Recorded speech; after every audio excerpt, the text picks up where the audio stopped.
السلام علیکم ورحمۃ اللہ وبرکاتہ۔ اعوذ باللہ السمیع العلیم من الشیطان الرجیم من ہمزہ ونفخہ ونفثہ۔ بسم اللہ الرحمن الرحیم۔ قد نرى تقلب وجہک فی السماء۔ قد نرى تحقیق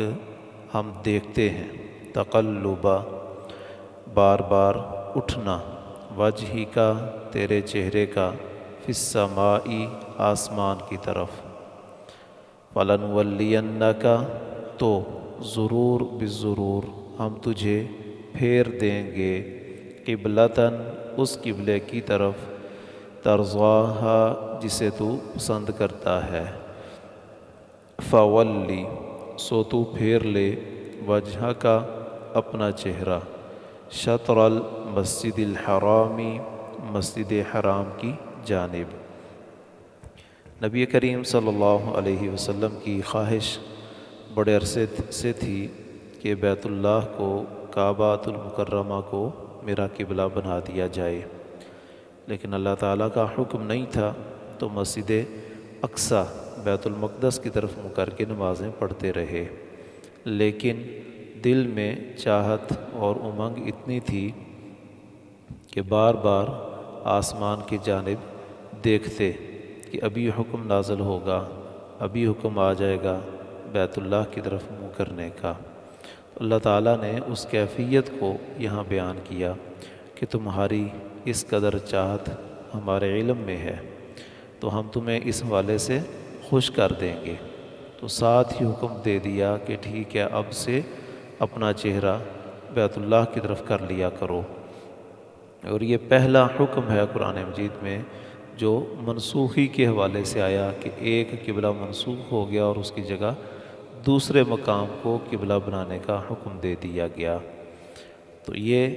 امتحان بھی تھا۔ رسول اللہ صلی اللہ علیہ وسلم نے بیت اللہ کی طرف منہ کر کے نماز پڑھی سب سے پہلے عصر کی، اور دوسرے لوگوں کی طرف جب جب اطلاع پہنچتی چلی گئی وہ اسی وقت اپنے چہرے قبلہ رخ کرتے رہے، حتیٰ کہ ایک مسجد والے فجر کی نماز میں تھے، رکوع کی حالت میں، اس وقت انہیں کسی نے پیچھے سے آ کر بتایا کہ میں نے رسول اللہ صلی اللہ علیہ وسلم کے ساتھ نماز پڑھی ہے، بیت اللہ کی طرف منہ کر کے نماز پڑھی ہے، قبلہ تبدیل ہو گیا، تو انہوں نے نماز کے دوران ہی اپنا رخ بالکل مخالف سمت کر لیا۔ تو اس سے یہ پتہ چلا کہ ایک آدمی ہو، قابل اعتماد ہو، تو اس کی بات بتائی ہوئی وہ قابل قبول ہے، اس کا انکار نہیں کرنا چاہیے۔ تو ہمارے ہاں جو یہ فرق کیا جاتا ہے خبر واحد کا اور متواتر کا، یہ فرق بالکل غلط ہے۔ جو بات نبی صلی اللہ علیہ وسلم سے ثابت ہو جائے، خواہ وہ ایک بندہ ہو بیان کرنے والا یا ایک سے زیادہ ہوں، اس کی حیثیت برابر ہے۔ ہاں، جو چیز ثابت ہی نہیں ہے وہ بات کی بات ہے، اس کا تو پھر اس حوالے سے کوئی تذکرہ ہی نہیں نا۔ جو ثابت ہو جائے کہ یہ بات ثابت ہے، نبی صلی اللہ علیہ وسلم نے فرمائی ہے، آپ نے ایسا کیا ہے،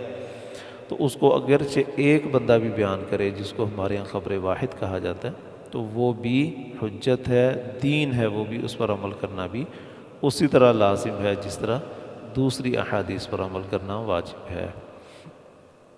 وَحَيْثُ مَا كُنْتُمْ فَوَلُّوا وُجُوهَكُمْ شَطْرَهُ، اور حیث ما کنتم جہاں کہیں بھی ہو تم، فَوَلُّوا تو پھیر لو، وجوہکم اپنے چہرے، شطرہ اسی مسجد حرام کی طرف، دنیا میں جس خطے میں ہو، جہاں کہیں بھی ہو، تو تم اپنا چہرہ اس طرف پھیر لو۔ ہاں، بعض استثنائی صورتیں جس طرح حالت جنگ ہے، یا کوئی سفر کی حالت میں ہے، نفل نماز پڑھ رہا ہے، یا کوئی ایسا بیمار ہے کہ جو قبلے کی طرف اس کا منہ کوئی کرنے والا ہی نہیں ہے، اور وہ اس قدر لاغر ہے کہ وہ خود تبدیل نہیں کر سکتا اپنا رخ، یا کسی شخص کو قبلے کا، اس کی سمت کا علم ہی نہیں ہو سکا، اندھیرا ہے، وہ کہیں کسی نئی جگہ پر ہے، اس کو پتہ ہی نہیں، تو ایسی صورت میں جہاں کہیں بھی وہ منہ کر لے گا تو وہیں اس کی نماز ہو جائے گی۔ وَإِنَّ الَّذِينَ أُوتُوا الْكِتَابَ، اور بے شک وہ لوگ جنہیں کتاب دی گئی، لیعلمون وہ یقینی طور پر جانتے ہیں، انہ الحق من ربہم کہ بے شک یہی حق ہے ان کے رب کی طرف سے۔ ان کی کتابوں میں یہ بات موجود ہے کہ آخری نبی کا قبلہ بیت اللہ ہوگا، مسجد حرام، وہ جانتے ہیں اس بات کو، لیکن ان کا ضد اور عناد پر اڑے رہنا یہ ہے وہ چیز جو انہیں حق قبول کرنے سے روکے ہوئے ہے، ورنہ ان کی کتابوں میں یہ بات صراحت کے ساتھ موجود ہے۔ نبی صلی اللہ علیہ وسلم کی ایک حدیث مسند احمد میں ہے، فرمایا یہودی ہم سے 3 چیزوں پر حسد کرتے ہیں۔ ایک ان کا حسد اس بات پر ہے کہ جمعے کے دن کی اللہ تعالیٰ نے ہمیں توفیق دے دی، وہ اس سے محروم رہے حالانکہ انہیں پہلے یہ اختیار دیا گیا تھا، تو انہوں نے جمعے کا دن پسند نہیں کیا عبادت کے لیے ہفتہ وار، ہم نے اس کو قبول کر لیا۔ تو ایک تو یہودیوں کو اس بات پر بڑا ہم پر حسد ہے۔ دوسرا آمین کہنا نماز کے اندر، اس پر انہیں ہم سے بڑا حسد ہے۔ اور تیسرا بیت اللہ کعبۃ الحرام، مسجد حرام، اس کے قبلہ ہونے پر وہ ہم سے بڑا حسد کرتے ہیں، یہ مسند احمد میں حدیث ہے۔ تو ان کی کتابوں میں یہ بات موجود ہے اور وہ اسے جانتے ہیں۔ وَمَا اللَّهُ بِغَافِلٍ عَمَّا يَعْمَلُونَ اور نہیں ہے اللہ تعالیٰ بالکل بھی غافل ان کاموں سے جو وہ کر رہے ہیں۔ وَلَئِنْ أَتَيْتَ الَّذِينَ أُوتُوا الْكِتَابَ بِكُلِّ آیَةٍ اور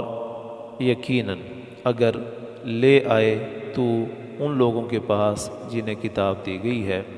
بِكُلِّ آیَةٍ ہر طرح کی نشانی، اے نبی صلی اللہ علیہ وسلم اگر آپ یہودیوں کو، عیسائیوں کو جو مرضی دلائل دے دیں، جس انداز سے چاہیں سمجھا لیں، لیکن ما تبعوا قبلتک وہ نہیں پیروی کریں گے آپ کے قبلے کی، وہ کبھی بھی بیت اللہ کی طرف منہ کرنے پر رضامند نہیں ہوں گے۔ وما انت بتابع قبلتهم اور نہیں ہے تو بھی کسی بھی صورت میں پیروی کرنے والا ان کے قبلے کی، اس لیے کہ تو بھی وحی کا پابند ہے اور وحی میں بیت اللہ کو قبلہ بنا دیا گیا ہے، تو یہ بھی سوال پیدا نہیں ہوتا کہ تو ان کے قبلے کی طرف منہ کر لے، تو نہ تم نے ان کی بات ماننی ہے نہ انہوں نے تمہاری بات ماننی ہے، بلکہ وما بعضهم بتابع قبلۃ بعض اور نہ ہی ان میں سے بعض پیروی کرنے والا ہے بعض کے قبلے کی، وہ جو تمہاری مخالفت میں اکٹھے ہیں صرف مخالفت میں اکٹھے ہیں، وگرنہ ان کا آپس میں بھی اتفاق نہیں ہے، ان دونوں کا بھی اپنا اپنا جو ہے نا وہ قبلہ ہے۔ یہودیوں نے صخرہ سلیمان، وہ جو ایک پتھر ہے چٹان سی، اس کو اپنا انہوں نے قبلہ بنایا ہوا ہے، عیسائیوں نے مسجد اقصیٰ کی مشرقی جانب اپنا قبلہ سمجھا ہوا ہے، وہ خود ہی آپس میں متفق نہیں ہیں، تو آپ کو کیسے آپ کے قبلے سے ہٹانا چاہتے ہیں؟ یا تو پہلے متفق ہونا خود کسی ایک بات پر،